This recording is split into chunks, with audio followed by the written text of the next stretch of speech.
किसान की घड़ी। एक दिन की बात है। एक किसान अपने खेत के पास स्थित अनाज की कोठी में काम कर रहा था। काम के दौरान उसकी घड़ी कहीं खो गई। वह घड़ी उसके पिता द्वारा उसे उपहार में दी गई थी। इस कारण उससे उसका भावनात्मक लगाव था। उसने वह घड़ी ढूंढने की बहुत कोशिश की। कोठी का हर कोना छान मारा, लेकिन घड़ी नहीं मिली। हताश होकर वह कोठी से बाहर आ गया। वहाँ उसने देखा कि कुछ बच्चे खेल रहे हैं। उसने बच्चों को पास बुलाकर उन्हें अपने पिता की घड़ी खोजने का काम सौंपा। घड़ी ढूंढ निकालने वाले को इनाम देने की घोषणा भी की। इनाम के लालच में बच्चे तुरंत मान गए। कोठी के अंदर जाकर बच्चे घड़ी की खोज में लग गए। इधर उधर यहाँ वहाँ हर जगह खोजने पर भी घड़ी नहीं मिल पाई। बच्चे थक गए और उन्होंने हार मान ली। किसान ने अब घड़ी मिलने की आस खो दी थी। बच्चों के जाने के बाद वह कोठी में उदास बैठा था। तभी एक बच्चा वापस आया और किसान से बोला कि वह एक बार फिर से घड़ी ढूंढने की कोशिश करना चाहता था।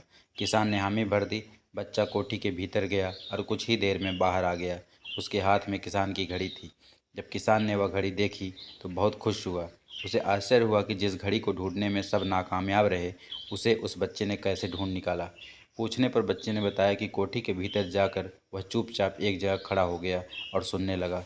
शांति में उसे घड़ी की टिक टिक की आवाज़ सुनाई पड़ी और उस आवाज़ की दिशा में खोजने पर उसे वह घड़ी मिल गई। किसान ने बच्चे को शाबाशी दी और इनाम देकर विदा किया। दोस्तों, इससे शिक्षा मिलती है हमें कि शांति हमारे मन और मस्तिष्क को एकाग्र करती है और यह एकाग्र मन स्थिति जीवन की दिशा निर्धारित करने में सहायक है। इसलिए दिन भर में कुछ समय हमें अवश्य निकालना चाहिए जब हम शांति से बैठकर मनन कर सकें। अन्यथा शोरगुल की भरी दुनिया में हम उलझ कर रह जाएंगे। हम कभी न खुद को जान पाएंगे और न अपने मन को। बस दुनिया की भीड़ में चलते जाएंगे। जब आँख खुलेगी तो बस पछतावा होगा कि जीवन की ये दिशा हमने कैसे निर्धारित कर ली। हम चाहते तो कुछ और थे, जबकि वास्तव में हमने तो वही किया जो दुनिया ने कहा। अपने मन की बात सुनने का तो हमने समय ही नहीं निकाला। तो दोस्तों, यह कहानी आप लोगों को कैसी लगी हमें कमेंट करके ज़रूर बताएं और भी ऐसी रोचक कहानियों के लिए हमारे चैनल को ज़रूर सब्सक्राइब कर लें। धन्यवाद।